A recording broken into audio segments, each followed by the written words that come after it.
We turn now to Florida Senator Marco Rubio, the vice chairman of the Senate Intelligence Committee, and he joins us from Miami. Good morning to you, Senator. Good morning.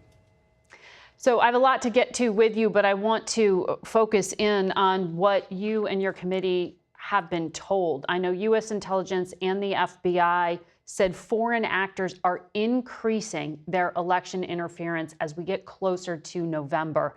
This week, the Senate is going to be briefed in full on this. What is the scenario that is concerning to you?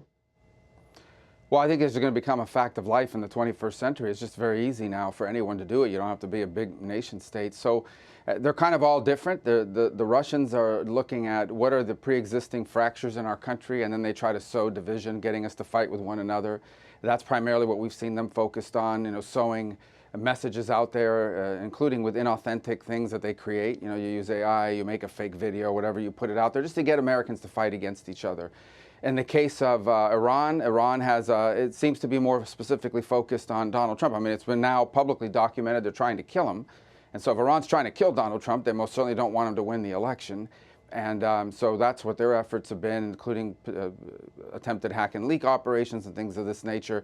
The Chinese are really kind of new into this business, or growing into this business of it, and they seem increasingly, in some, at least in past cases that we've seen publicly disclosed, going after specific candidates that they view as being anti-China. I don't think they want Donald Trump to win, but I do think you've seen them focus on things like congressional races in the past. Mm-hmm. And I also think they're laying the groundwork for more expansive operations in the future on influencing American public opinion on things like Taiwan and what's happening in the South China Sea and things of that nature. So there are multiple actors out there that are in this space now, and I think you'll see more in the years to come, because you don't really need, to build anything really expensive. You just need access to the World Wide Web, and we're an open country, an open society with open means of communication. And the best way to deal with all this is for awareness. People to understand everything you see on the internet isn't true. Right, exactly. That's why we want to talk about it. Microsoft's president testified before your committee, and as he put it, the most perilous time is the 48 hours right before the election. He described this as a race between not just Trump and Harris, but Iran versus Trump and Russia versus Harris. Do you think the United States has gotten smarter in how it responds? And have we learned from what happened in 2016? Yeah, and so what he alluded to are some instances in the past where some fake audio or fake video generated using AI is put out there and it influences the election 48 hours.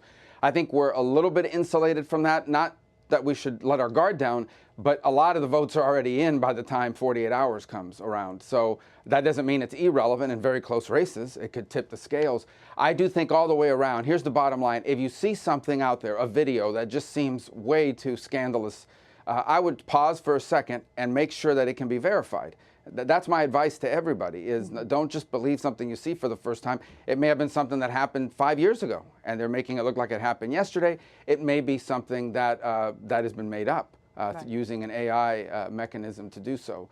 And so that's be my advice to people as well. Again, I'm not saying 48 hours before the election is irrelevant in America. I am saying it's probably less impactful than it is in some of these other countries who don't have mail voting, early voting, where so many of the votes are already in by then. Well, the Biden administration has issued sanctions, warnings, these public disclosures. One of them this week was about Iran trying to hurt the Trump campaign by hacking and stealing information and then sending it to the Biden campaign. This was similar to that hack and leak operation disclosed in terms of trying to target journalists. And I know it was widely reported information about you, sir, was stolen and given to journalists. Do you know what was stolen? No, but I doubt it's anything that you probably couldn't find with, just a search online of past stories that have been written and things of that nature.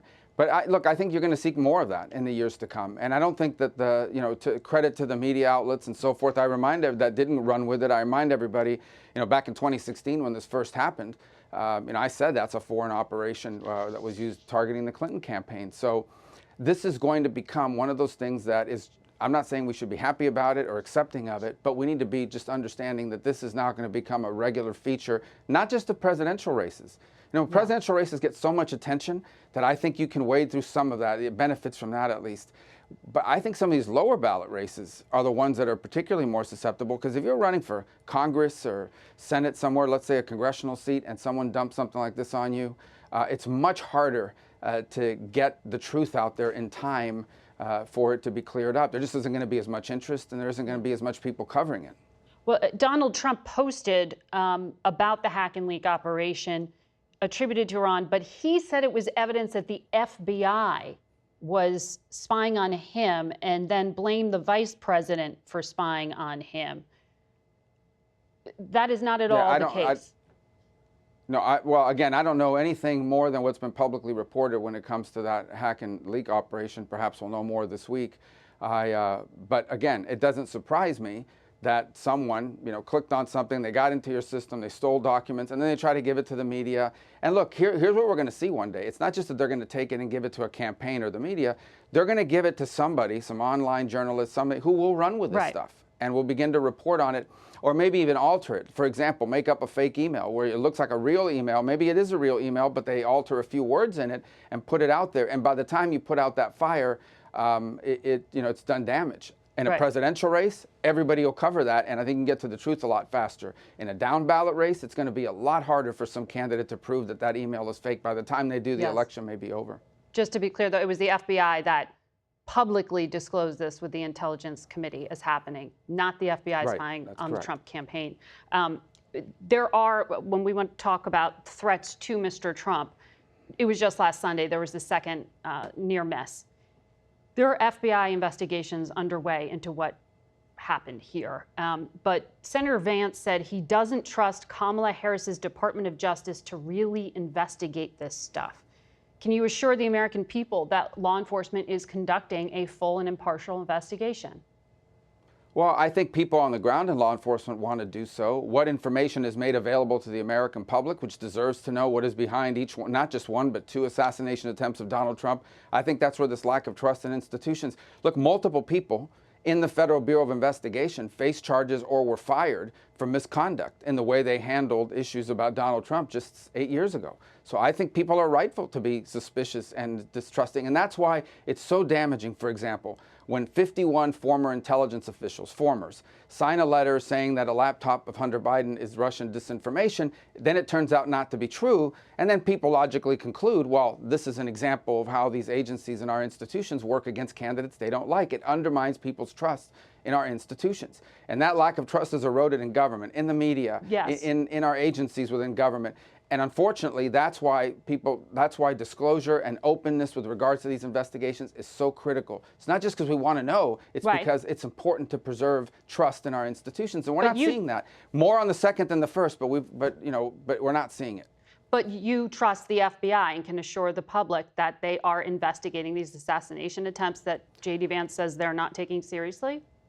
I trust rank and file in the field FBI agents to do their job. I don't know what their leadership in some of these agencies and the mid-level will do with it, because you've seen a history in the past of there being bias. I hope that's not true. And more importantly, I think what the real question is, if in fact they do discover, let's just say, I'm speculating, I'm not saying I know this to be true or even that I think is true, but let's say there is a foreign nexus to one of these 2 attempts. Would they allow that information to be put out there to the American public before the election in November? I can't tell you with 100% certainty that there wouldn't be those within the agency.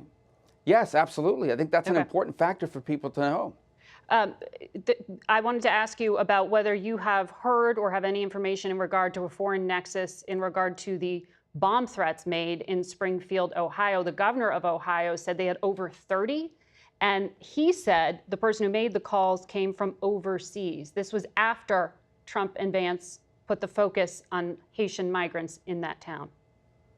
Yeah, only what's been reported publicly, but that would not be uncommon. For example, a lot of these calls where they call and tell the SWAT team to go to someone's house because there's a murder occurring, a lot of these come from overseas as well. And unfortunately, that doesn't mean it's being directed by a government overseas. It could be. I haven't heard that. But just because they're coming from overseas doesn't mean a government is behind it. But yeah, we have these kinds of individuals all over the world that like to do these kinds of things. Well, here in this country, in terms of people being inspired to take action, we have been looking, as you heard, about what the perception of the public is right now, particularly with some of the things that Mr. Trump and Mr. Vance say. Our poll shows 2/3 of Trump supporters believe those false and disparaging claims about Haitian migrants are true. The governor of Ohio has said he is a big supporter of the ticket, but he's sad about this.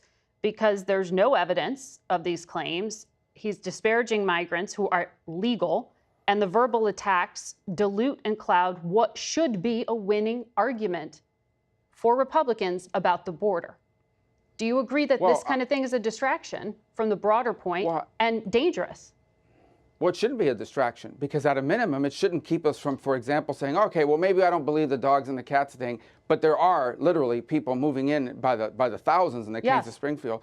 Charleroi in Pennsylvania, you know, that's a 4,000 person city that has 2,500 migrants. And I think one of the problems here is that somehow Americans who are not intolerant, they're not bigots, but they are troubled by the fact that their city is being flooded. In Springfield, you see reports, these are legitimate reports, of huge increases in traffic accidents leading to slower police response time, overcrowded schools. I mean, the strain this puts on a community, and if you complain about it, somehow you're a bigot, you're a racist, you're a hater. No, that is the story here, that everyday Americans are being made to feel like they're haters because they're complaining about something any of us would complain. If any of us, I don't care who we are, live in a city of 4,000 people, and you bring in 2,500 migrants overnight into one place, there are going to be problems. And people are going to complain. That doesn't make you a bigot. There are absolutely problems. That should be what we're focused on. That the governor has documented and that we have talked about here. But it wasn't everyday people making those claims. It was the Republican nominee and his vice president making those false claims about Haitian migrants. Well, those are claims. No, those are claims that people. Those are claims that people in those communities made. Maybe some have now recanted or moved aside from it. But that should not take us away from the fundamental truth, and that is there are real impacts happening when you move people into communities, as has been done by design by the Biden administration, and allowing people across the border. You're in leadership. You know words matter. Yeah, and I think one of the words that should matter the most is there is a real migratory crisis. There is a real migratory crisis, and even in this particular case, not just Springfield, Charleroi, other places like that, there are real impacts happening in our country with this movement of mass migration, and that's not gotten the coverage that it deserves. And you say you've covered it, but it hasn't gotten the coverage. The cats and dogs thing has gotten way more coverage than the real world impacts that this is having. And I think that's what needs to change in the way this issue is covered. We will talk about that more on this program, sir. We've got to leave it there for today. Senator Marco Rubio, thank you for joining us. We'll be back in a moment. Thank you.